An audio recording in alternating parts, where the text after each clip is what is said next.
క్రైస్తవం అందరూ ఒకసారి దేవునికి స్తోత్రం చెల్లిద్దామా? హల్లెలూయా. ఉదయకాల సమయంలో మనమందరం కలిసి దేవుని ఆరాధించడానికి ప్రభు మనకి ఇచ్చిన మంచి సమయాన్ని బట్టి నేను ప్రభుని స్తుతిస్తూ, శక్తి కలిగిన ఘనమైన జీవము కలిగిన యేసు అధికారం కలిగిన నామములు ఈ ఉదయకాలం మీ అందరికీ వందన. 2004వ సంవత్సరం జూలై నెల 4వ తారీఖున వాగులో సేవ ప్రారంభించడానికి దేవుడు కృప దయచేశారు. మీ అందరికీ తెలుసు, 2009వ సంవత్సరంలో దేవుని మహాకృప, మీ అందరి ప్రార్థన, మీ శ్రమద్వారం ద్వారా వాగులో మనం ఒక మందిరాన్ని కట్టగలిగాం. స్తోత్రం చెప్తామా? హల్లెలూయా. నిన్న చర్చి యానివర్సరీ, సేవ ప్రారంభించబడిన రోజు అయితే నిన్న శనివారం కాబట్టి ఈ రోజు ఆ కార్యక్రమం అక్కడ చేస్తున్నాం. దేవుడు అది ఆశీర్వాదాన్ని జరిగించినట్టు మీరు ప్రార్థించాలని ప్రభు నామములో కోరుతున్నాను. కేవలం సైకిల్ తక్కువని లయాలో కాలేజ్ దగ్గర నుండి వచ్చిన నాకు ఈ ప్రాంతానికి దేవుడు తన మహాకృప ద్వారా 7 సంఘాలు వాక్యం చెప్పడానికి సహాయం చేశారు. ఇప్పుడు 3 పరిచర్యలు దేవుడు మనకు సొంతంగా ఇవ్వడానికి కృప దయచేశారు. ఆ కృపను జ్ఞాపకం చేసుకుంటూ మేము నలుగురు కలిసి కృతజ్ఞతతో ఒక పాట పాడాలని ఆశపడుతున్నాం. దయచేసి పాట వస్తే మీరు కూడా పాడండి. ఆ పాట అయిన తదుపరి దైవ వర్తమానానికి వెళ్దాం. దయచేసి నేను అంత పాడలేను, కానీ గాయకులు వాళ్ళు మన మధ్యలో ఉన్నారు. మా కూతురు, మా పాస్టర్ గారు, వాళ్ళని కూడా నాతో జాయిన్ అవ్వమంటున్నాను. వాళ్ళకి అభ్యంతరం లేకపోతే వచ్చి ముందు నిలబడి అందరం కలిసి, నలుగురం కలిసి కృతజ్ఞతతో బాగుపట్ల చేసిన మేలును బట్టి, ఆగుతుందనే దేవుడు మన సేవని ఇన్ని సంవత్సరాలు కాపాడిన విధానము బట్టి ఈ పాట పాడుకుని మనము దేవుని వాక్యంలోనికి అడుగుతాం.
అందరూ చేతులెత్తి దేవునికి స్తోత్రం చెప్తామా?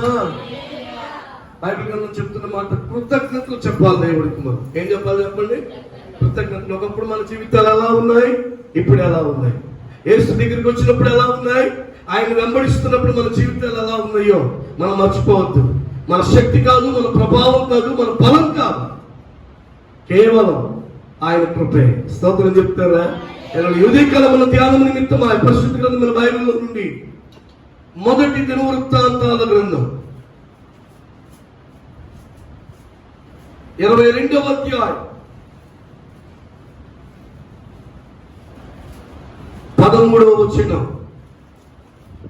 First Chronicles chapter 22 verses 13. 353వ పేజీ, 353వ పేజీ. మొదటి దినవృత్తాంతాల గ్రంథం 22వ అధ్యాయం 13వ వచనం. యెహోవా ఇశ్రాయేలీయులను గూర్చి మోషేకి ఇచ్చిన కట్టడల ప్రకారముగాను ఆయన తీర్చిన తీర్పుల ప్రకారముగాను జరుపుకొనుటకు నీవు జాగ్రత్త పడిన ఎడల నీవు వృద్ధి పొందుదువు. ధైర్యము తెచ్చుకొని బలముగా ఉండుము, భయపడకుము, దిగులు పడకుము. దేవుడి మాటలను మనందరి కొరకు దీవించును గాక. ఆమేన్. పిల్లలా, ఈ మనం చదువుకున్న వాక్య భాగం మొదటి దినవృత్తాంతాల గ్రంథం 22వ అధ్యాయం 13వ వచనం మనం చదువుకున్నాం. ఈ చదువుకున్న వాక్య భాగంలో దావీదు సొలొమోనుతో ఈ మాటలు చెప్తున్నాడు. దావీదు ఎవరో మనకు తెలుసు, యెషై కుమారులలో కొడుకు. గొలియాతును ఏలాలోయ దగ్గర ఇశ్రాయేలు పక్షంగా దేవుని నామమును బట్టి యుద్ధము చేసి విజయము తీసుకురావడానికి కారకుడైన వాడు. ఈ దావీదుకి బత్షెబా ద్వారా సొలొమోను పుట్టాడు. ఈ సొలొమోనుతో చెబుతున్న ఒక మాట 8వ వచనం మనం చదివితే 7వ వచనం. మరియు దావీదు సొలొమోనుతో ఇట్లా, నేను నా కుమారుడా, నేను నా దేవుడని యెహోవా నామఘనత కొరకు ఒక మందిరమును కట్టించవలనని నా హృదయమును నిశ్చయము చేసుకొని ఉండగా దేవుడు దావీదుతో పలికిన మాట చెప్తున్నాడు.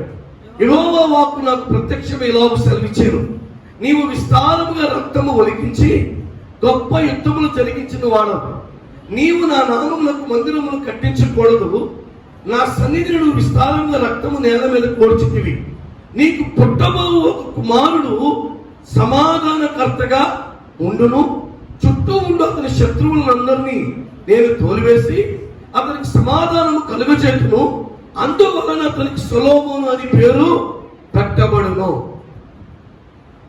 ఆ దినములో అతని దినములలో ఇశ్రాయేలీయులకు సమాధానమును విశ్రాంతియు దయచేయుదును. ఈ మాటలు దావీదుతో దేవుడు మాట్లాడాడు. ఎవరితో మాట్లాడారు చెప్పండి? దావీదుతో దేవుడు మాట్లాడాడు. దావీదుతో దేవుడు మాట్లాడిన మాటలను సొలొమోనుకి దేవుడు చెబుతున్నాడు. ఈరోజు నా మాటలు వింటున్న ప్రియ తల్లి తండ్రి, నీతో అనేకమైన సార్లు దేవుడు మాట్లాడాడు. అనేకమైన సార్లు దేవుడు దర్శనం చూపించాడు. అనేకమైన సార్లు దేవుడు నీకు కళలు చూపించాడు. నీ పిల్లలు ఎలా ఉండబోతున్నారు, నీ మనవాళ్ళు ఎలా ఉండబోతున్నారు, నీ మనవరాళ్ళు ఎలా ఉండబోతున్నారు, నీ సంతతి వారిని ఎలా దీవించబోతున్నారు, ప్రభు నీతో మాట్లాడారు. ఈరోజు ఉదయం నన్ను ప్రశ్న అడగలేమండి.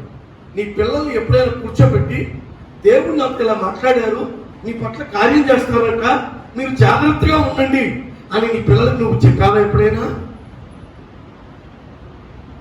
నిన్ను వాళ్ళు వీళ్ళు పెట్టిన బాధలు చెప్పమంటే చెప్తావు. వాళ్ళు వీళ్ళు నిన్ను ఎలా మోసం చేశారో చెప్పమంటే చెప్తావు. పెళ్ళైన కొత్తలో నీ కుటుంబంలో జరిగిన కలిగి చెప్పమంటే చెప్తావు. ఎవరెవరు ఎంత డబ్బులు పంచుకుని వెళ్ళారో చెప్పమంటే చెప్తావు.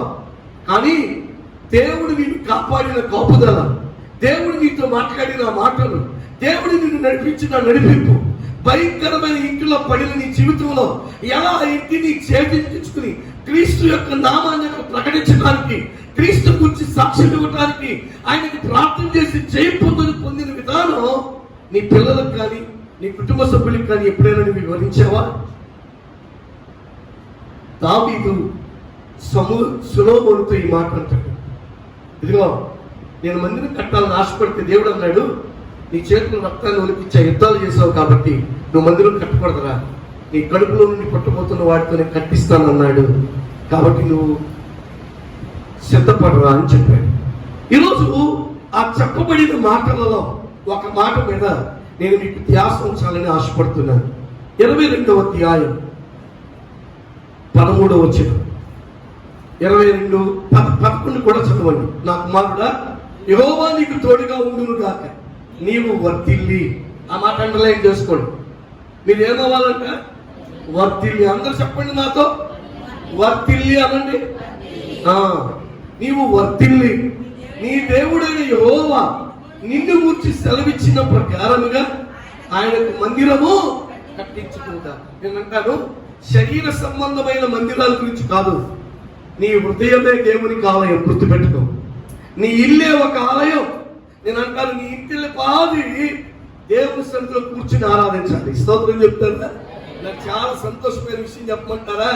మీలో కొంతమంది మెసేజ్లు పెట్టట్లేదు, కానీ వాట్సాప్లో ప్రార్థన ముగించామని పెట్టట్లేదు, కానీ కొంతమంది ఇంకా ఎంత ప్రార్థన చేస్తానే ఉన్నారు. స్తోత్రం చెప్పండి గట్టిగా. హల్లెలూయా.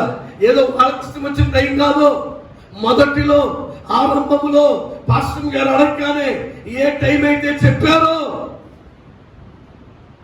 ఆ టైం ఇంకా కంటిన్యూ చేస్తానే ఉన్నారు. నేను అంటాను, మీరు దేవునికి కేటాయించిన సమయానికి బదులుగా నా దేవుడు మిమ్మల్ని అంచెలంచెలుగా దీవించబోతున్నాడు, మిమ్మల్ని ఆశీర్వదించబోతున్నాడు. ఎందుకంటే నా బైబిల్ చెప్తుంది, నీవు వర్ధిల్లి, నీ దేవుడని యెహోవాను గూర్చి సెలవిచ్చిన ప్రకారముగా ఆయనకు మందిరము కట్టించడం. హృదయమే దేవునికి ఆలయం. పండు ప్రేమ్ కుమార్ గారిని ఆయన బాగా పాటలు రాశాడు. ఆయన పాట రాశాడు, గుండె గోడల మధ్యలో లేడు దేవుడు, గుండె గుడిలో ఉన్నాడు చూడు. ఎక్కడున్నాడంట? గుండె గుడిలో. మనందరం దేవుని వాక్యం వినటానికి, అలాంటి ఒక్కరి బాధలు ఒకరు చెప్పుకోవటానికి, దేవుని సేవకులతో ప్రార్థన చేయడానికే ఆలయాలు ఉన్నాయి. కానీ నీ హృదయమే దేవునికి ఆలయం. కొరింథీయులకు రాసిన పత్రికలో మాట్లాడుతాడు, చదవకర్లేదు, కానీ నీ హృదయము దేవునికి ఆలయమై ఉన్నదని మీరు ఎరుగరా? ఎవడైనాను ఆయన ఆలయమును పాడు చేసిన ఎడల ఆయన వాణిని పాడు చేయును. అందుకని వెంట నీ హృదయాన్ని నువ్వు పాడు చేసుకుంటే, దేవునికి మనసెప్పకుండా పాడు చేసుకుంటే కిడ్నీ వ్యాధి వస్తుంది, మూత్రపిండాలు పాడైపోతుంది, గుండె పాడైపోతుంది, కాలేయం పాడైపోతుంది, లివర్ ఎన్లోడ్స్ అయిపోయిందని చెప్తున్నారు. ఎందుకు తెలుసా?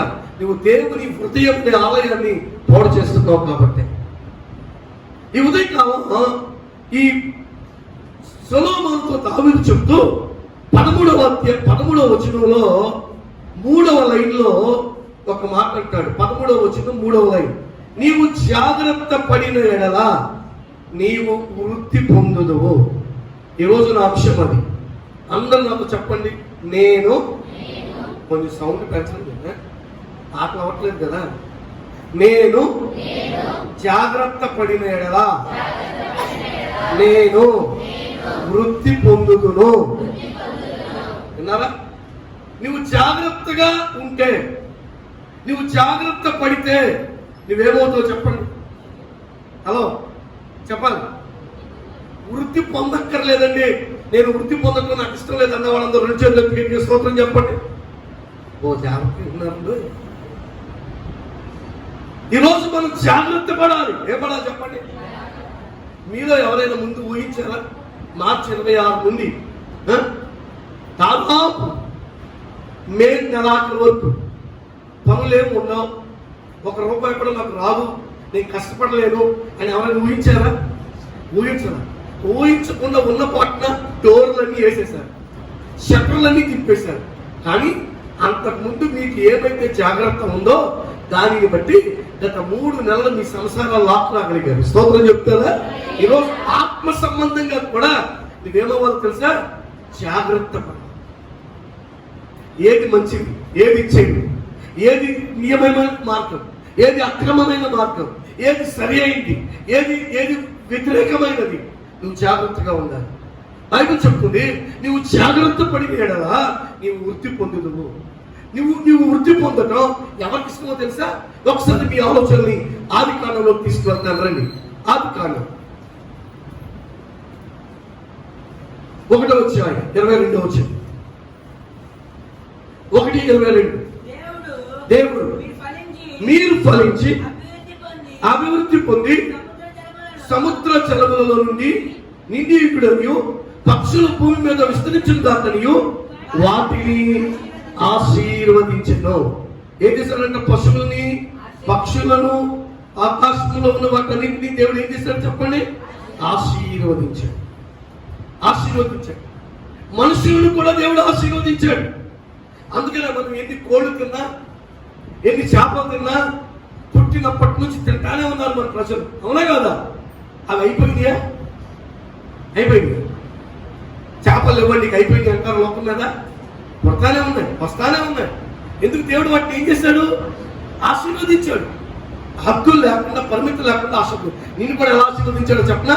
28వ వచనం చదవండి. 28. దేవుడు వారిని ఆశీర్వదించాడు. ఎట్లనగా మీరు ఫలించి అభివృద్ధి పొంది విస్తరించి భూమిని నిండించి దానిని లోబరుచుకునుడి. సముద్రపు చేపలను, ఆకాశ పక్షులను, భూమి మీద ప్రతి జీవిని ఏలుడని దేవుడు వారితో చెప్పారు. నేను అంటాను, చిన్న చిన్న ఉద్యోగాలు, చిన్న ఇల్లే కాదు. నేను అంటాను, ప్రతి పశువు, ప్రతి జంతువు, ప్రతిదీ నీ వశమవ్వాలని నా ప్రార్థన. స్తోత్రం చెప్పండి గట్టిగా. ఎందుకంటే అది ఆశీర్వాదం ఎక్కడి నుండి వచ్చిందో తెలుసా? పరమందు నుండి దేవుడు వచ్చింది. అందుకనే 28 వచ్చింది అంటాడు, దేవుడు వారిని ఏం చేశాడు అంటే ఆశీర్వదించెను. ఏం చేశాడు? ఆశీర్వదించెను. ఈరోజు ఉదయకాలం ఈ ఆశీర్వాదం పొందాలంటే, ఈ దీవెను పొందాలంటే, ఈ ఆశీర్వాదం, ఈ దీవెన నీ మీద స్థిరముగా ఉండాలి అంటే నీవు చేయాల్సిన ఒక నియమం ఇక్కడ ఉంది. మొదటి దినవృత్తాంతాల గ్రంథం 22వ అధ్యాయం 13వ వచనం 3వ లైన్లో అంటాడు, నీవు జాగ్రత్త పడిన ఎడలా నీవు వృద్ధి పొందుదువు. స్తోత్రం చెప్తారా? ఆయన తీర్చిన తీర్పుల ప్రకారంగా జరుపుకోవాలి. స్తోత్రం చెప్పండి గట్టిగా. ఏమండి, మీలో ఎవ్వరు కూడా దేవుని ఉద్దేశం లేకుండా, దేవుని సంకల్పం లేకుండా, దేవుని అనుమతి లేకుండా ఏ వ్యక్తిని మీరు పెళ్లి చేసుకోలేరు అని నేను చెప్తున్నాను. ఇప్పుడు మీకున్న అత్తమామలు దేవుని చిత్త ప్రకారంగానే మీకు అత్తమామలు అవ్వాలని దేవుని కోరిక. మీకు పుట్టిన పిల్లలు కూడా దేవుని చిత్త ప్రకారంగానే మీకు పిల్లలుగా, మీరు తల్లిదండ్రులుగా దేవుడు మిమ్మల్ని వారిని జత చేశాడు. కాబట్టి ఆ తీర్పులు తీర్చిన దానికి నువ్వేం చేయాలి అంటే జాగ్రత్త పడి నీవు వృద్ధి పొందాలి. ఏం పడాలి చెప్పండి? చెప్పాలి గట్టిగా.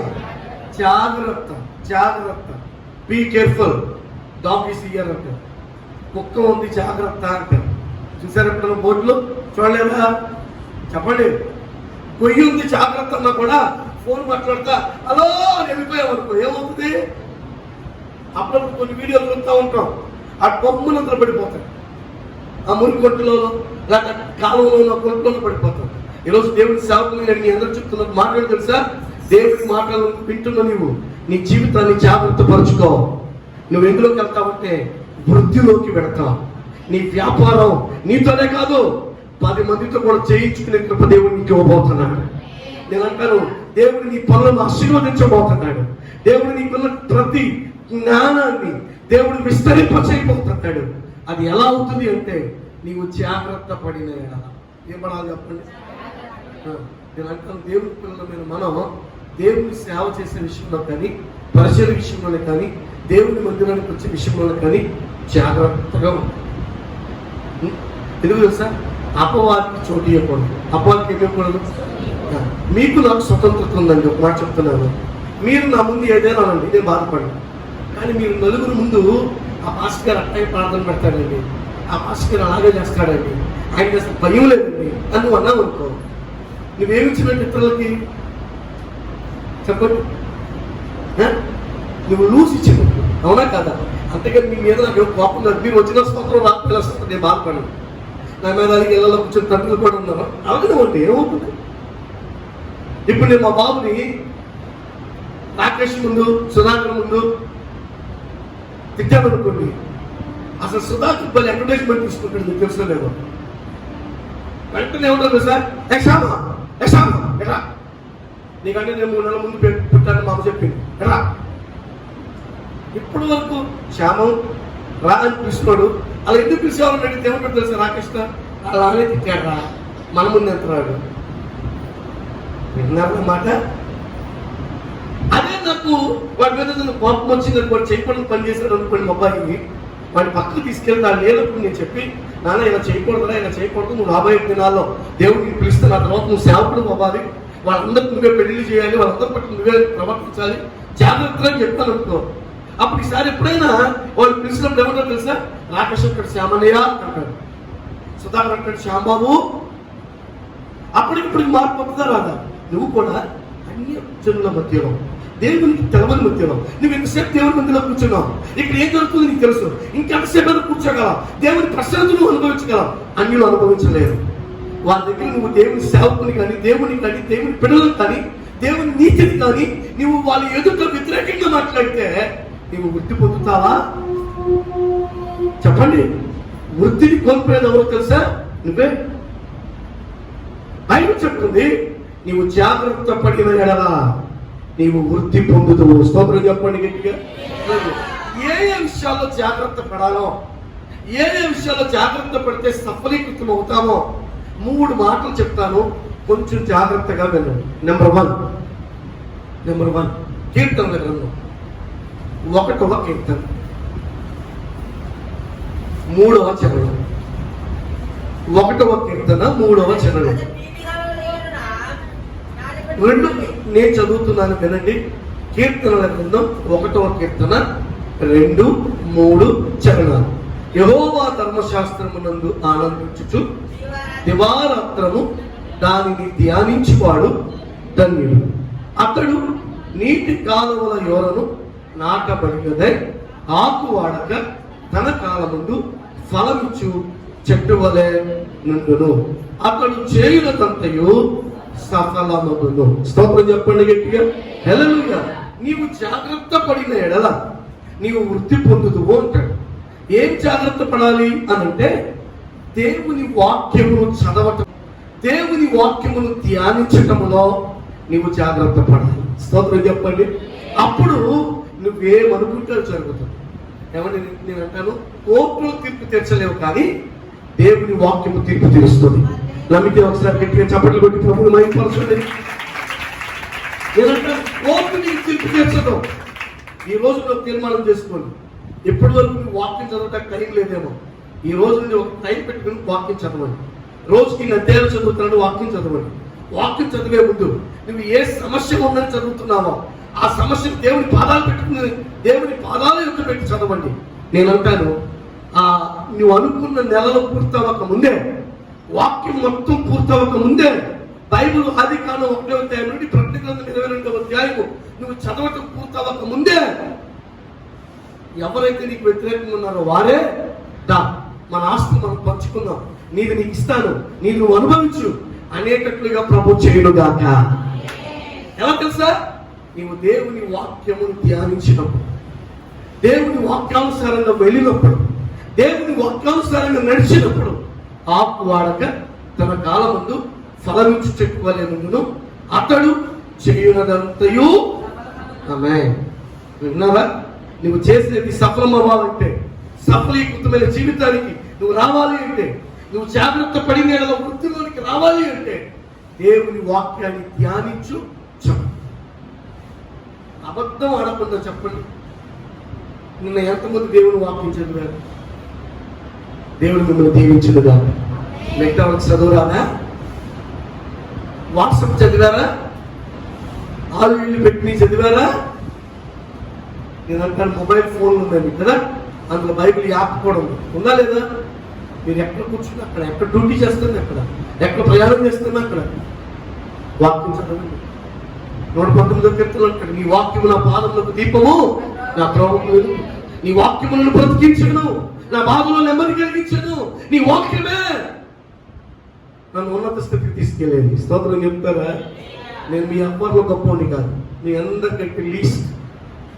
కానీ ఈనాడు మీరు మా మాట వింటున్నారంటే దేవుని వాక్యాన్ని బట్టే.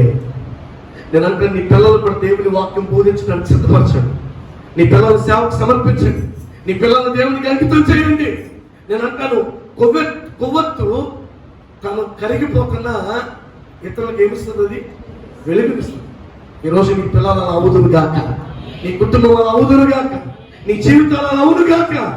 అలా అవ్వాలి అంటే నువ్వు చేయాల్సిన పని ఒకటే, దేవుని వాక్యాన్ని చదువు, దేవుని వాక్యాన్ని ధ్యానించు. నేను అంటాను, భాస్కర్ అని నాకు చదవటం రాదండి, నాకు చదవటం వస్తే నీకు చెప్పక్కర్లేదు, రోజు పుస్తకం చదివేసేదాన్ని, నాకు అంత టైం ఉంది, అంత వాంఛ ఉంది అంటావా?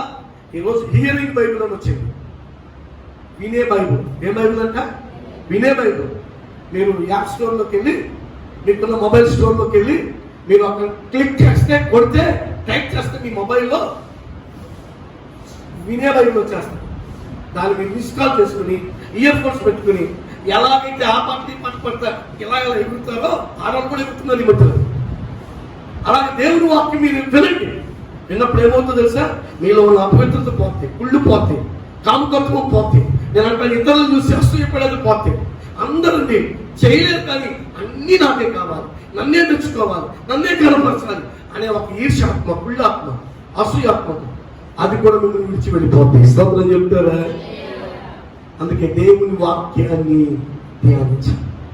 దేవుని వాక్యాన్ని మనం ఏం చేయాలంటే బైబిల్ చెప్తుంది, వాక్యమునందు ఆనందించాలి. స్తోత్రం చెప్తారా?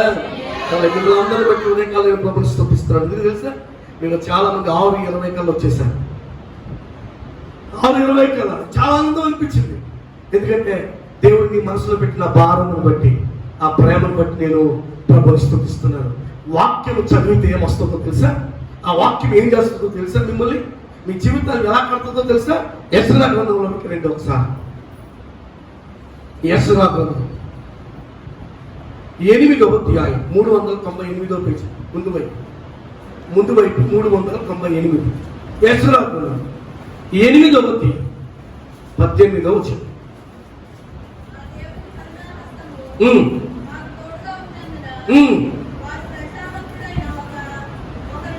ప్రజ్ఞావంతుడైన ఒకనిని, షరప్యాను అతని కుమారులను సహోదరులను 18 మందిని తోడుకొని వచ్చిరి.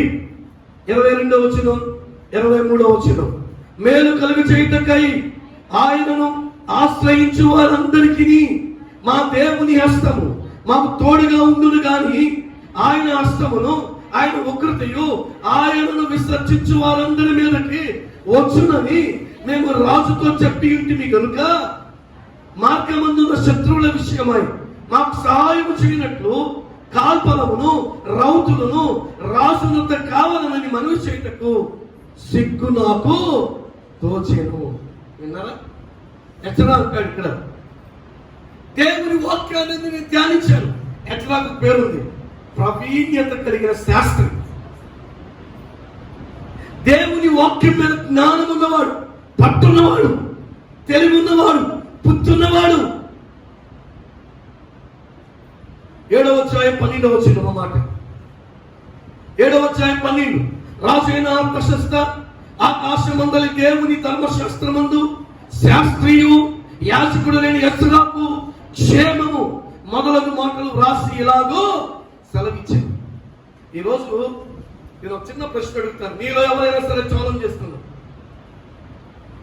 పరిశుద్ధ గ్రంథమైన బైబిల్లో ఆది కాండం నుండి ప్రకటన గ్రంథం వరకు ఏ అధ్యాయమైనా, ఏ వచనమైనా, ఏ పుస్తకమైనా 20 వచనాలు అప్పచెప్తామన్న వాళ్ళు నుంచి 1000 రూపాయలు ఇస్తాను.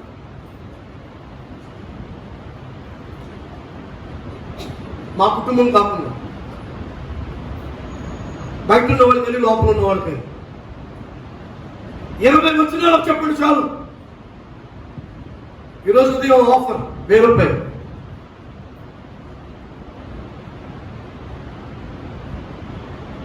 ఎక్కమనండి అరగంట, చూడమనండి. ఇంట్లో ఉన్న కేబుల్ కనెక్షన్ పొద్దునుండి సాయంత్రం వరకు దానికి వెనకమాల పిచ్చుట్టు మీద ఉంటుంది కదా, కాబట్టి వేడి వచ్చేది పగిలిపోతానన్నా కూడా ఆపుతామా? అమ్మోళ్ళ ఇంటికి వెళ్ళాలని బయలుదేరుతారు కొంతమంది. భర్త వద్దంటాడు, ఇక పొద్దునుండి సాయంత్రం వరకు పిచ్చి కుక్కలా కొనుగుతానే ఉంటారు. ఆపమంటే ఆపుతారా? కానీ దేవుని వాక్యం ఇక్కడ బైబిల్ ఏమని చెప్తుందో తెలుసా? ఎజ్రా గురించి ఇచ్చిన స్టేట్మెంట్ ఏంటో తెలుసా? ఇక్కడ మనం చదువుకున్న మాట, ధర్మశాస్త్రముల కంట అతడు ఎవరు? శాస్త్రి. ధర్మశాస్త్రములకు శాస్త్రి. ఈరోజు దేవుని పిల్లలమైన మనం కూడా మన జీవితాలు ఎలా ఉన్నామో ఒకసారి మనం విమర్శ చేసుకోవాలి. అందుకని దేవుని వాక్యము ధ్యానించేవారు, దేవుని వాక్యాన్ని గురించి ఆలోచించేవారికి, జాగ్రత్తగా దేవుని వాక్యాన్ని ధ్యానిస్తే నువ్వేమవుతావు తెలుసా? వృద్ధిలోనికి వస్తావు. స్తోత్రం చెప్పండి గట్టిగా. దేనిలోకి వస్తావు? ఈరోజు వృద్ధి పొందాలని కోరుకుంటే మొట్టమొదటి దేవుని వాక్యం చదవటం నేర్చుకోండి. స్తోత్రం చెప్పండి గట్టిగా. నీకు ఇష్టమైన వచనాలు కంఠస్థం చేయండి. నేను అంటే నువ్వు 10 సంవత్సరాలు గుడికొస్తున్నావు, ఆల్రెడీ 10 వచనాలు నీకు వచ్చేసి ఉంటారు. ఎలాగో తెలుసా? ప్రతి సంవత్సరం ఒక వాగ్దానం నీకు ఇస్తున్నావా ఇవ్వట్లేదా? ఆ వాగ్దానం నువ్వు కంఠస్థం చేసేయాలి. ఆ వాగ్దానం కంఠస్థం చేసేస్తే అది నీకు మేలు జరుగుతుంది. ప్రతి సంవత్సరం మనకు ఒక చర్చి వాగ్దానం ఉంటుందా ఉండట్లేదా? ఈ వాగ్దానం ఒకటి కంఠస్థం చేయాలి. అప్పటికి 10 సంవత్సరాలకు 20 వాక్యాలు వచ్చేసినట్టే. నీ ఇంట్లో 9 ఉన్నారనుకోండి, ఆ 9 నువ్వు కంఠస్థం చేసేయాలి. ఎన్నొస్తాయి అప్పుడు చెప్పండి? 40 వచనాలు. 40 20 50 వచనాలు వచ్చేసినట్టు. ఇంకేం తక్కువ నీకు? ఎప్పుడెప్పుడో అత్తగారు అన్న మాటలో, అల్లుడు అన్న మాటలో, కొడుకు అన్న మాటలో, కోడల మాటలో గుర్తుపెట్టుకుంటాం. కానీ దేవుని వాక్యం మాత్రం ఏమన్నా గుర్తుండనే? ఈరోజు చెప్పనా, చుంటెనే దారుల కంటే స్థిరమైనది దేవుని వాక్యం. నువ్వు వృద్ధి పొందాలి అంటే దేవుని వాక్యం జాగ్రత్తగా కాపాడుకో. స్తోత్రం చెప్పండి గట్టిగా. అందుకని ఎస్రా ఇక్కడ ఒక మాట అంటాడు, సిక్కు వచ్చింది నాకు. ఏం సిక్కు వచ్చిందో తెలుసా? రాసాడు, నీకు భద్రత ఇవ్వమంటావా, నీకు డబ్బు ఇవ్వమంటావా, నీకు వెండి ఇవ్వమంటావా, నీకు వస్తువులు ఇవ్వమంటావా, నీకు ఏం కావాలని చెప్పు అంటే, అయ్యా మాకు సహాయం చెయ్యయ్యా, మాకు తోడుగా ఉండేటట్టు చెయ్యయ్యా అని అడగటానికి నేను సిగ్గుపడ్డాను. ఎందుకో తెలుసా? మనకు తోడు ఉండేవాడు మన దేవుడు మాత్రమే. స్తోత్రం చెప్పండి. 2 చేతులు ఎత్తి గట్టిగా స్తోత్రం చెప్పండి. నిద్ర వచ్చిన మరొకసారి గట్టిగా స్తోత్రం చెప్పండి. మంచి తోడు ఉంటాడు. ఏ అపాయము రాకుండా నిన్ను దివారాత్రులు కాపాడువాడు. ఏ అపాయము రాకుండా నిన్ను దివారాత్రులు కాపాడువాడు.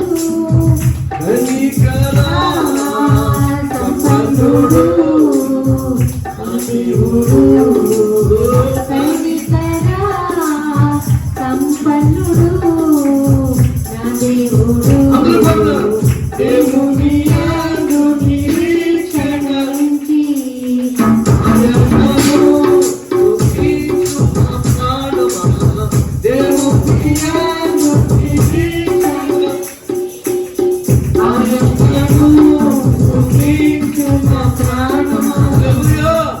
ముందు ప్రాధాన్యత దేవుని వాక్యానికి ఇవ్వండి. దేనికి ఇవ్వాలి? దేవుని వాక్యాన్ని. దేవుని వాక్యానికి ఇస్తే దేవుడు ఖచ్చితంగా మిమ్మల్ని దీవించబోతున్నాడు. రెండో విషయాన్ని జ్ఞాపకం చేస్తాను. దేవుడు మీ జీవితాల్లో వేటిని వృత్తిలో పోతున్నాడు. కీర్తనల గ్రంథం 20వ కీర్తన 4వ చరణం. కీర్తనల గ్రంథం 20వ కీర్తన 4వ చరణం, 461వ పేజీ. నీ కోరికను సిద్ధింపచేసి నీ ఆలోచన యావత్తును సఫలపరచునుగాక. అందరూ స్తోత్రం చెప్తామా? హల్లెలూయా. నీ కోరికనంట సిద్ధింపచేసి నీ ఆలోచన యావత్తును ప్రభు ఏం చేయబోతున్నాడు? సఫలపరుస్తాడు. కోరికలు ఉన్నాయా మీకు? లేవా? చెప్పండి గట్టిగా. ఉందా? నీ కోరిక జరగాలని ఉందా లేదా? నీ కోరికగానే మిగిలిపోవాలని ఉందా? నీ కోరికలు తీర్చేవాడే నువ్వు ఆరాధించే దేవుడు. స్తోత్రం చెప్పండి గట్టిగా. ఏమంటే విచిత్రమైన విషయాలు ఏంటో తెలిసే బైబిల్ గ్రంథంలో ఒక అతను కంటే యేసు ఎవరో చూడాలనుకున్నాడు. కానీ బైబిల్ ఏం చెప్తుందో తెలిసి వాడు పొట్టోడు అని ఉంది. లోకాసు వార్త 19వ అధ్యాయం చరిత్ర గురించి రాస్తూ యేసు ఎవరో చూడగోరేను కానీ వాడు పొట్టివాడైనందున ఆ మార్గం నుండి యేసు వస్తా ఉంటే పరుగున వెళ్ళి ఆ చెట్టు ఎక్కాడు. చెట్టు ఎక్కగానే యేసు అక్కడికి వచ్చాను అక్కడ చూసి, చక్కయ్య త్వరగా దిగు, నేను నీ ఇంట్లో ఉండాలి అన్నాడు. స్తోత్రం చెప్తారా? హల్లెలూయా.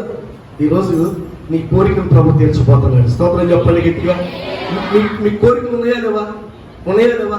నేను అంటాను, దేవుడి పిల్లల మీద ఎప్పుడు కూడా మనం ఒక పేపర్ మీద రాసుకోవాలి. ఒకవేళ పేపర్ మీద రాసుకొని నీ చేత కాకపోతే హృదయం అనే పలక మీద రాసుకో. ఈ హృదయం అనే పలక మీద రాసుకుని నువ్వు ప్రార్థన చేసినప్పుడల్లా, నువ్వు ఖాళీగా ఉంటున్నప్పుడల్లా, నువ్వు నడిచేటప్పుడల్లా, నువ్వు పడుకున్నప్పుడల్లా, నువ్వు ప్రయాణం చేస్తున్నప్పుడల్లా నువ్వు ఆ కోరికలను ప్రభు దగ్గర చెప్పుకుంటావు. ఎందుకంటే ఆయన ఒక్కడే నీ కోరికలు సఫలపరిచే దేవుడు.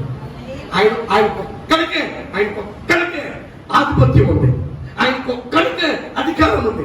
ఇంకో మాట చెప్పనా, ఆయన ఒక్కడే సమర్థుడు. స్తోత్రం చెప్పండి గట్టిగా. ఆయన ఒక్కడే సమర్థుడా కాదా? చెప్పండి. సమర్థుడు అంతే. ఆ సామర్థ్యం గల వారి దగ్గరికి నీ ఆలోచన యావత్తును సఫలపరుస్తాడు, నీ కోరికను సిద్ధింపజేస్తాడు. కాబట్టి ఈ ఉదయకాలం నీవు జాగ్రత్త పడిన ఎడల, ఏమనాలంట? జాగ్రత్త పడిన ఎడల నీ కోరికలను ప్రభు సఫలపరచబోతున్నాడు కదా. నీ కోరికలు ప్రభు ఏం చేయబోతున్నాడు? సఫలపరచబోతున్నాడు. ఆ కోరికలు సఫలపరచాలి అంటే ఏం చేయాలి? ఆదికాండం 8వ అధ్యాయం, ఆదికాండం 8వ అధ్యాయం 20వ వచనం.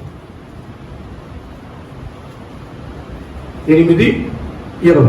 అప్పుడు నోవహు యెహోవాకు బలిపీఠము కట్టి పవిత్ర పశువులన్నింటిలోను పవిత్ర పక్షులన్నింటిలోను కొన్ని తీసుకుని ఆ పీఠం మీద దహన బలి అర్పించాడు. అప్పుడు యెహోవా ఇప్పుడైన సువాసనను ఆగ్రహించి ఇక మీదట నరులను బట్టి భూమిని మరలా శపించాడు. ఎందుకనగా నరుల వృత్యాలోచన వారి బాల్యం నుండి చెడ్డదు. నేను ఇప్పుడు చేసిన ప్రకారంగా ఇకను సమస్త జీవులను సంహరింపను. భూమి నిలిచినంత వరకు వేదకాలమును, కోతకాలమును, శీతోష్ణములను, వేసవి శీతాకాలములను, రాత్రి పగలను ఉండక మానవని తన హృదయములో అనుకోలేదు. ఇక్కడ మనం చూస్తున్నాం, నోవహంట దేవునికి బలిపీఠం కట్టాడు. స్తోత్రం చెప్తారా? నీ యొక్క ఆలోచనలు ప్రభు నెరవేర్చాలంటే, నీ జీవితంలో సఫలం అవ్వాలంటే నువ్వేం చేయాలో తెలుసా? దేవునికి నైవేద్యం అర్పించాలి. స్తోత్రం చెప్పండి గట్టిగా. దేవునికి ఏమర్పించాలి? నైవేద్యం అర్పించాలి. ఒకసారి 20వ కీర్తనలోనే 3వ చరణం చదవండి.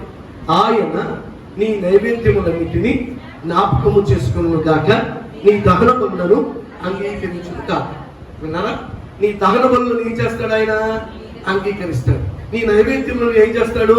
జ్ఞాపకం చేసుకుంటాడు. మీరు నన్ను అనొచ్చు, అసలు నైవేద్యం ఏంటి మాస్టర్ గారు? మీరు ఎప్పుడు చూసిన కానుకల గురించి మాట్లాడుతున్నారు ఏంటి? అదేంటి నైవేద్యం అంటారా? అసలైన నైవేద్యం ఏంటి ఇప్పుడు మీకు చెప్తాను. కీర్తనల గ్రంథం 51వ కీర్తన 16-17 వచనం చదవండి. 51-17 విరిగిన మనసే దేవునికి ఇష్టమైన బలులు. దేవా, విరిగి నలిగిన హృదయమును నీవు అలక్ష్యం చెయ్యి. స్తోత్రం చెప్పండి. అలాగే దేవుని సన్నిధికి వచ్చిన నీవు విరిగిన మనసుతో ఉండాలి. స్తోత్రం చెప్పండి గట్టిగా. హల్లెలూయా. దేవుని మీద విరగటం కాదు, లోక సంబంధమైన శరీరాశిక మీద, లోక సంబంధమైన శరీర క్రియల మీద. ఏమండి, మనం పెంతుకోస్తు సంఘానికి వస్తున్నామని గుర్తుపెట్టుకో. నువ్వు పెంతుకోస్తు వ్యక్తులని గుర్తుపెట్టుకో. నిన్ను దేవుడు రక్షించుకున్నాడు, నేను కాదట్లేదు. నువ్వు సమర్పించుకున్నావు, నేను కాదట్లేదు. కానీ నీ తర్వాత తరం వారిని సమర్పించుకునేంతగా నువ్వు సిద్ధపరచగలుగుతున్నావా? ఏమండి, నేను చెప్తాను, నువ్వు పాపం నుండి విడిపించబడ్డావు, నీ పిల్లల్ని అదే పాపంలోనికి ఎందుకు తీసుకువెళ్తున్నావు? నువ్వు మోసంలో నుండి విడిపించబడ్డావు, నీ పిల్లల్ని అదే మోసంలోనికి ఎందుకు? చాలా మంది పిల్లలు ఏమంటారు తెలుసా? మాస్టర్ గారండి, నేను బొట్టు పెట్టుకోమంటే మా అమ్మ పెట్టుకోమంటుందండి, గాజులు వేసుకోమంటే మా అమ్మ వేసుకోమంటుందండి. ఈరోజు మా చెప్తున్నాను, నీకు నువ్వే నీ పిల్లల్ని వ్యభిచారులుగా చేస్తున్నావు. విగ్రహారాధన అనేది ఒక వ్యభిచారం. లోకమును తన ఆశను గతించుడు కాదు, దేవుని మాట సున్నయను పుల్లయను తప్పిపోదు. స్తోత్రం చెప్పండి గట్టిగా. ఈ ఉదయకాలం విరిగిన మనసే దేవునికి ఇష్టమైన పని. విరిగి నలిగిన మనసును ఆయన రక్షించడం. మన సమూహం గ్రంథం 1వ అధ్యాయం చదవక్కర్లేదు, కానీ అక్కడ ఒక ఆమె వచ్చింది, దేవాలయంలో మోకరించింది, విరిగిన మనసుతో ప్రార్థన చేస్తుంది. దైవజనుడు ఆమె కంటెక్క, ఆమెకు నోటెక్క చూస్తున్నాడు, మాటేమీ రావట్లేదు. ఆమె తన్నాడమ్మా మత్తురాలమై ఉండి ఎందుకమ్మా అంతమంది? అయ్యా నేను మత్తురాలని కాదు, నా మనసు విరిగిందయ్యా, నేను దేవుని ఎదుట బ్రతిమలాడుకుంటున్నాను. స్తోత్రం చెప్తారా?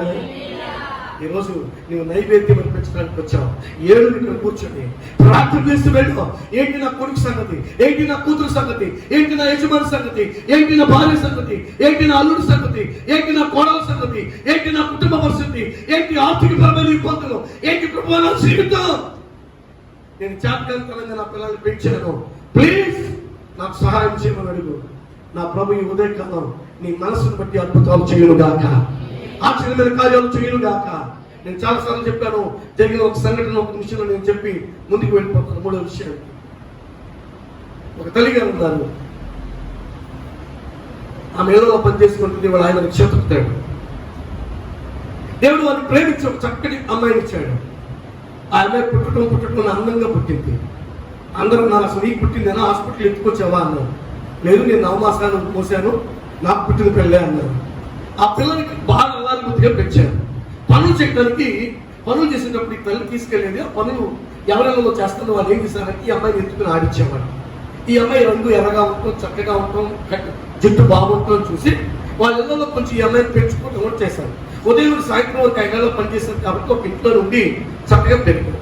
ఈ పాప రాను ఏమైపోయిందంటే, తండ్రి చనిపోయాడు, రిక్షా యాక్సిడెంట్ అయ్యి వెంటనే అందామా నేను చదువుకుంటానంటే, ఏ ఇంట్లో అయితే బాగా అల్లారుగా పెంచాను వాళ్ళ మీద అడిగింది, అయ్యా నేను అవసరం అయితే ఇంకా 4 ఇళ్ళు పనిచేసుకుని మీకు ఫీజు కడతాను, మా అమ్మాయిని చదివిస్తారంటే, కొంతమంది హృదయాలు బాగుంటాయి కదా, వాళ్ళ హృదయం బాగుంది, మేము చదివిస్తాం కదా, మేము ఇచ్చేది నువ్వు తీసుకెళ్ళి చాలు, మా పిల్లలు ఒక పిల్లగా చదివిస్తాడు. బాగా చదివించారు, బాగా చదువుతుంది. ఈ చదువు ఏమవుతుందంటే కొన్నిసార్లు మనకి ప్యాషన్ నేర్పుతుంది కదా, కొన్నిసార్లు మనకి ప్యాషన్ నేర్పుతుంది. ఆ ప్యాషన్ ఏమవుతుందంటే వ్యభిచారానికి నడిపిస్తాం. నేను కంటాను, ఉద్యోగానికి వెళ్ళడం తప్పు కాదు, పనులు చేయడం తప్పు కాదు, కానీ నీ ఇంట్లో వాళ్ళు కోరుకున్నట్టుగా నువ్వు అందంగా ఉండు చాలు. నీ ఇంట్లో వాళ్ళు ఎలా ఉండమంటే అలా ఉండు. ఇంతకుముందు పిచ్చిగా జగలేసుకున్న వాళ్ళు ఇప్పుడు ఉద్యోగానికి వెళ్తాండి, ఇక్కడ ఒప్పిండు, ఇక్కడ ఒప్పింది, ఇక్కడ ఒప్పింది, ఇక్కడ ఒప్పిండు, అసలు శిలకల్లా నడుపుతారు. తగ్గుతారు, మనకేం మారిపోతుంది, ప్రవర్తనే మారిపోతుంది, అనుమానాలకు దారి తీస్తారు. ఏమండి, ఒకప్పుడు స్టైల్, ఒకప్పుడు మంచిగా మాట్లాడప్పుడు స్టైల్గా మాట్లాడతాం. ఈ అమ్మాయి ఏమైపోయిందంటే స్టైల్గా మాట్లాడుతుంది. ఎప్పుడన్నా ఒకసారి ఆ ఇంటికి రామ్మని పిలిస్తే వచ్చి ఏమంటుందో తెలుసా, రోడ్డు పక్కన ఏంటి పుడిసా, నేనేంటి నా క్లాస్, నువ్వు పుట్టింది ఇంట్లోనే, నువ్వు పెరిగింది ఇంట్లోనే, ఏదో నీకు బాగా చదువుతుందని పెంచారే కాబట్టి వెళ్ళలేదు. రాను నువ్వు చదువుకుంది, మంచి ఉద్యోగం చేస్తుంది, ఆ ఉద్యోగంతో పాటు త్రాగుడికి అలవాటైంది, తాగిస్తూ. ఈ స్నేహితులు ఏం చేశారంటే, నువ్వు మంచి పాటలు పాడుతున్నావు, గానక శైలి చేద్దామని తీసుకెళ్ళి ఒక సంగీత కళాశాలలో పెట్టారు. ఆ సంగీత కళాశాలలో నృత్య కళాశాల అయిపోయింది. ఈ అమ్మాయి డాన్స్ చేస్తానికి 3 డబ్బులు వస్తున్నాయి. ఒక క్లబ్ వాడు పిలిచి ఈ అమ్మాయిని ఆ క్లబ్లో రాత్రిపూట డాన్స్ చేయడానికి ఆహ్వానించారు. 1000 రూపాయలు వస్తున్నాయి. ఒకసారి ఆ ఇంట్లోనే ఉంటుంది, బయట అద్దెలు తీసుకుని బతుకుతుంది, ఇంటికి రావట్లేదు. ఈ తల్లి బాగా తక్కువ వచ్చేసింది, లేక పెంచుకున్నాను, అనవసరంగా వాళ్ళకి అప్ప చెప్పారు, అనవసరంగా చదువు చదివించాను బాధపడతా ఉంటే, కార్తన్ అనే ఒక దైవజనుడు ఆ రోజు ప్రసంగం చేయడానికి చర్చికి వెళ్ళాడు. వీళ్ళు అంటున్నాడు, ప్రతి విషయంలో దేవుడికి కృతజ్ఞతాస్తుతులు చెల్లించండి, దేవుని స్తుతించండి, కష్టంలో స్తుతించండి, వ్యాధులో స్తుతించండి, బాధలో స్తుతించండి, అన్నమ్మదులో స్తుతించండి, పిల్లల వ్యతిరేకంగా స్తుతించండి, కోర్టు కేసులో స్తుతించండి. ఆరాధనకు వచ్చిన తర్వాత నిద్ర ఏమవుతుందా? ఆరాధనలు ఎప్పుడు చూసి నిద్రపోతున్నావా? స్తుతించు అన్నాడు. ఆరాధన అయిపోయింది. ఏమో గబగబా ఆ దైవజనుడి దగ్గరికి వచ్చి ఆ దైవజనుడు వెళ్ళిపోతుంటే ఆగండి అన్నంట.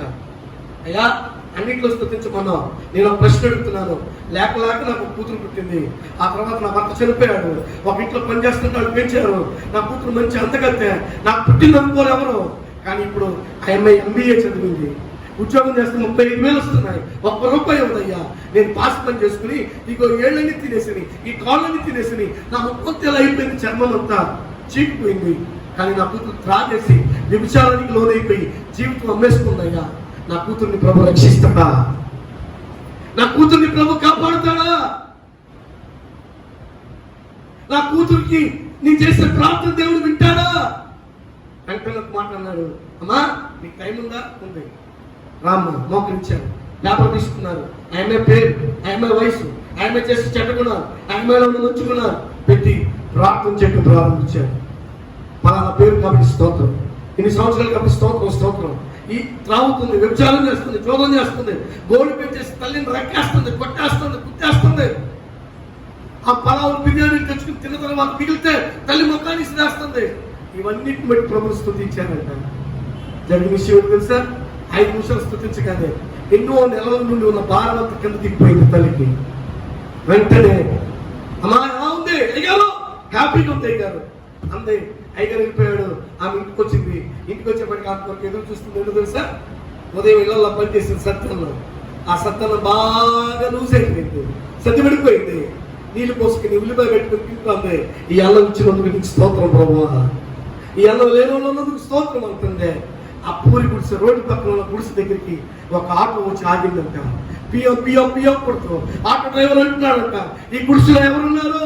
దయచేసి రండి బయటికి. వెంటనే వచ్చేప్పటికి జరిగింది ఏంటి తెలుసా? ఆడ కూతురు మాట లేకుండా, స్పృహ లేకుండా పడిపోయి ఉందంట. వెంటనే ఆటో డ్రైవర్ ఏమన్నా తీసుకొచ్చి నులక మంచం అండి, ఆ మంచం మీద వేసేసారు. ఆటో డ్రైవర్ అన్నారు, అమ్మ క్లబ్ లో వాళ్ళు నాకు డబ్బులు ఇచ్చారు, ఈ అడ్రస్ వాళ్ళే పెట్టారు, నాకు నేను వచ్చేసింది అడ్రస్ కి, మీ అమ్మాయి కదా అని వదిలేసి వెళ్ళిపోయాడట. వెంటనే మళ్ళా మోకరించి ఈ అమ్మాయి ఏ రోజు అర్ధరాత్రి 12 తాకందే రాదయ్యా. ఈ రోజు ఈ అమ్మాయి రాత్రి 9ంటికి వచ్చినందుకు నీకు స్తోత్రం అయ్యా. ఈ రోజు ఇలా వచ్చినందుకు స్తోత్రం. ఊగిపోతూ వచ్చింది కూడా నన్ను ప్రతి రాత్రి కొట్టేది, ఈ రోజు కొట్టకుండా ఇలా పడుకున్నందుకు నీకు స్తోత్రం అయ్యా అని స్తోత్రాలు చెప్తా ఉంటే 2-3 నిమిషాలు ఆ అమ్మాయి లేచి కిందకు ఉంది. ఆ అమ్మ కాళ్ళు పట్టుకుని అందాక, నువ్వు ఆరాధించే దేవుడు నన్ను దర్శించాడు అన్నట్ట. స్తోత్రం చెప్తారా? హల్లెలూయా. 2 చేతులు గట్టిగా ఎత్తి స్తోత్రం చెప్పండి. హల్లెలూయా. నువ్వు ఆరాధించే దేవుడు నన్ను దర్శించాడు. ఏమైంది? అమ్మా 1000 మంది త్రాగుతున్నారు. నేను అర్థనట్టుగా క్లబ్లో ఇప్పుడు డ్యాన్స్ చేస్తాను. నా అందాన్ని చూసి ఆ క్లబ్కి అనేక మంది వస్తారు. ఆ క్లబ్ వాళ్ళు బాగుపడుతున్నారు. నాకు ఇన్ని వేల చేతులు ఇస్తున్నారు.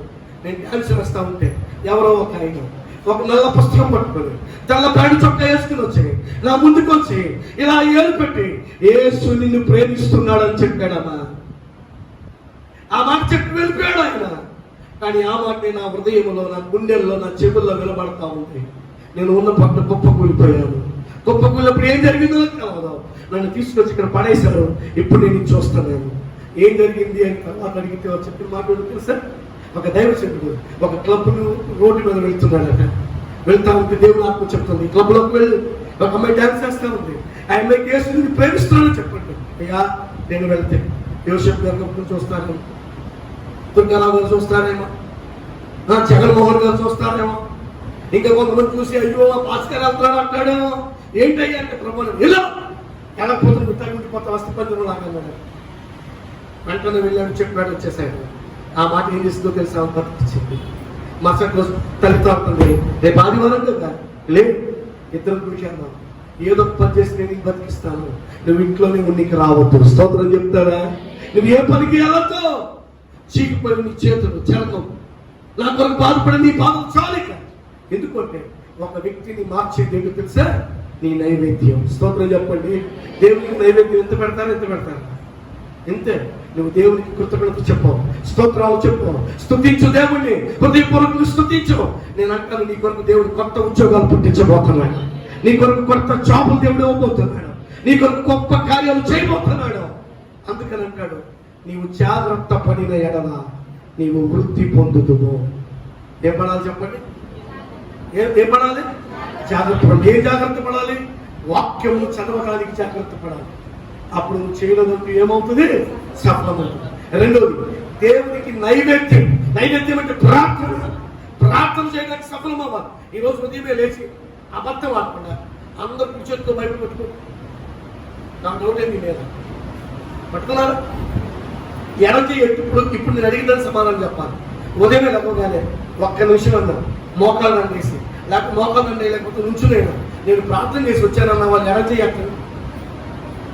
అయ్యో ప్రభువును దీవించుగా ఒప్పుకున్నది. ఒక్క నిమిషం ప్రార్థన చేయలేకపోయినామా చెప్పండి. ఇంకో దౌర్భాగ్యం ఏంటో తెలుసా? ఇంటికాడ నుంచి బయలుదేరినప్పుడు కూడా ప్రార్థన చేసుకుని వస్తున్నారా మీరు? ప్రభా నేను మందిరానికి వెళ్తున్నాను, ఈరోజు మా పాస్టర్ గారిలో నుండి నాతో మాట్లాడు, పాస్టర్ గారు పాడే పాట మా కన్నీరు తావాలయ్యా, మా కన్నీరు తప్పించాలి. ఆ విధంగా మమ్మల్ని వాడుకొని ప్రార్థన చేస్తే ఆ ప్రార్థన నైవేద్యమే మన జీవితాల్లో కార్యం సఫలపరుస్తుంది. స్తోత్రం చెప్పండి గట్టిగా. అందుకే నీ ఆలోచన యావత్తు సఫలపరచాలంటే నీ ప్రార్థన.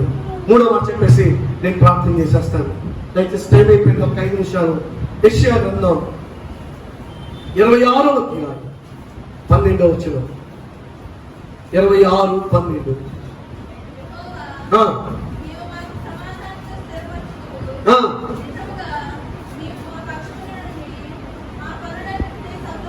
ఆ మాట ఏం చేసుకోండి. నీవు మా పక్షముల నుండి మా పనులన్నిటినీ సఫలపరచుతావు. నీ పనులన్నీ సఫలపరచాలి అంటే నీకు ఉండవలసిన ఒక గుణం ఇక్కడ రాయబడింది. 26వ అధ్యాయం 11వ వచనం. 26:11. యెహోవా నీ హస్తం ఎత్తబడి ఉన్నది కానీ జనులు దాన్ని చూడగలరు. జనుల కొరకైన నీ ఆసక్తిని చూచి వారు సిగ్గుపడతారు. నిశ్చయముగా అగ్ని నీ శత్రువులను మరింగివేయను. దేవుడు నీ పనులను సఫలపరచాలంటే, దేవుడు నీ పక్షం నుండి కార్యం చేయాలంటే మూడవది మీకు ఉండవలసింది ఏంటో తెలుసా? ఆసక్తి. అందరూ చెప్పండి, అందరూ చెప్పండి. కొంచెం సౌండ్ పెంచండి, ఇంకొంచెం పెంచండి. ఈరోజు మీ అందరికి ఆసక్తి ఉంది కనుక మీరందరూ పెద్దలు గడిచారు. వర్షం అనేది కూడా మీరు దాటుకొచ్చారు. అందుకే ఒక్కసారి మీకు మీ కొరకు గట్టిగా చెప్పట్లు కొట్టుకోండి. ఒకసారి గట్టి కొట్టుకోండి. దేవుని జీవించిన కాదు. బైబిల్ ఏమవుతుందో తెలుసా? నా దేవుని ఆసక్తి అంట కార్యం చేస్తుందట. స్తోత్రం చెప్పండి. దేవుని ఆసక్తి కూడా కార్యం చేస్తుంది. ఈరోజు అందుకని అంటాడు, నాలో ఉన్న ఆత్మ ఆసక్తి. మీ లోపల ఆత్మకి ఏముంది చెప్పండి? ఆసక్తి ఉందా లేదా? ఆసక్తితో ప్రార్థించాలంట. ఎలా ప్రార్థించాలి? ఏలియా మన వంటి స్వభావము ఎలవుడే ఉందా లేదా? బైబిల్ గ్రంథంలో ఏలియా ఎలాంటి వాడంట చెప్పండి. యాకోబు రాసిన పత్రిక చూడండి ఒకసారి. యాకోబు రాసిన పత్రిక 5వ అధ్యాయం 17వ వచనం. 213వ పేజీ వెనక వైపు.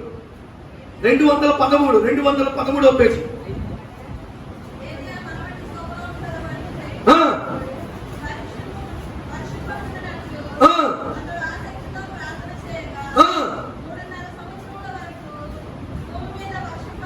ఆ మాట ఉల్లేఖ చేసుకోండి.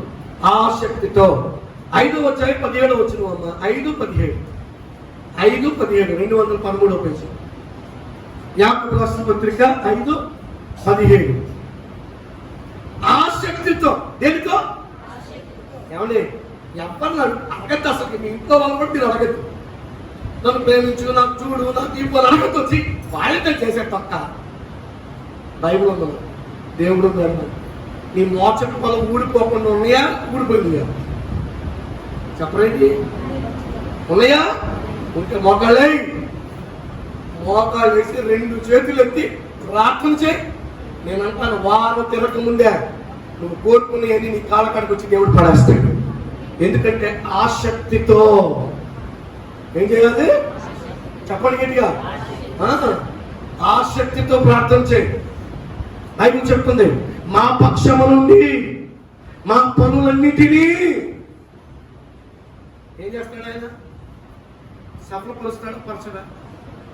చెప్పండి. నాకండి నేనేమనుకో చిన్నప్పటి నుండి నాకేం కావాలి? కొన్ని విషయాలు. ఫోన్ ఊరికినే నాకు మంచి ఫోన్, కానీ నా ఫోన్లో మాట్లాడటమే నాకు అయ్యి డౌన్లోడ్ చేయాలని ఏమైనా చేయాలని మా వాళ్ళే చేయమనుకో అంత ఆసక్తి చూపించాను నేను. కానీ పోయిన వారంలో నాకు ఫోన్ చేసి ఈ నెల నువ్వే క్లాస్ తీసుకోవాలి, క్లాస్లో జూమ్ యాప్లో చెప్పాలి. ఉదయం 8 గంటల నుంచి 8 గంటల వరకు నువ్వు జూమ్లో చెప్పాలి. పిల్లలందరూ కనెక్ట్ అయి ఉంటారు.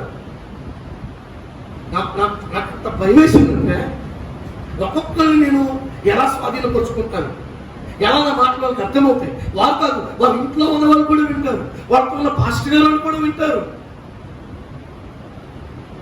కానీ ప్రార్థన ఏం చేస్తుందో తెలుసా? ఆసక్తి. ఉదయమే 2:30 లెక్సి రాత్రంతా పడుకోదు అనుకోండి, ఇలా లేపి ముగ్గురు కలిసి నేను మళ్ళీ డిస్టర్బ్ అవుతానేమోనని వరండాలో మోకాలు వేసి చేయి పట్టుకుని చేసిన ప్రార్థన, ప్రప్రదంగా దేవుని కృప, మీరందరూ చేస్తున్న ప్రార్థన ఒక 6 రోజులు క్లాస్ అద్భుతంగా చెప్పడానికి దేవుడు కృప చూపాడు. మళ్ళీ నెలంతా నా క్లాస్ ఉంది. ఎందుకు చెప్తున్నానంటే ఆసక్తితో చేసిన ప్రార్థన. ఏ ప్రార్థన ఇది? నువ్వు కూడా ఆసక్తితో ప్రార్థన చేయి. 5,000 వ్యాపారం కాదు, 10,000 వ్యాపారం అవ్వాలి. నేను ఇప్పుడు ఎంతటి కడుతున్నాను ప్రభా, అంత నిలవ నాకు ఉండాలని ప్రార్థన చేయి. నన్ను దీవించు ప్రభు అని ప్రార్థన చేయి. నన్ను వర్ధన చేయి ప్రభు అని ప్రార్థన చేయి. అబ్రహాము మాట ఇక్కడ అదే మీదకి రాసుతాం. నీవు నన్ను దీవించావని అనుకున్నా ఉంటుటకు నాకు నూలు పోగు కూడా నాకు వద్దు. స్తోత్రం చెప్తారా? ఈరోజు ఆసక్తితో ప్రార్థన చేయండి. ఎందుకు మారడం? ఎందుకు మారడం? ఎందుకు నీకు అధికారం ఇవ్వరు? ఎందుకు నీ తల్లిదండ్రులు మారరు? ఎందుకు నీ బంధువులు మారరు? ఎందుకు నీ తోబుట్టువులు మారరు? ఎందుకు సుఖాతనంగా ఉన్న వారు మారరు?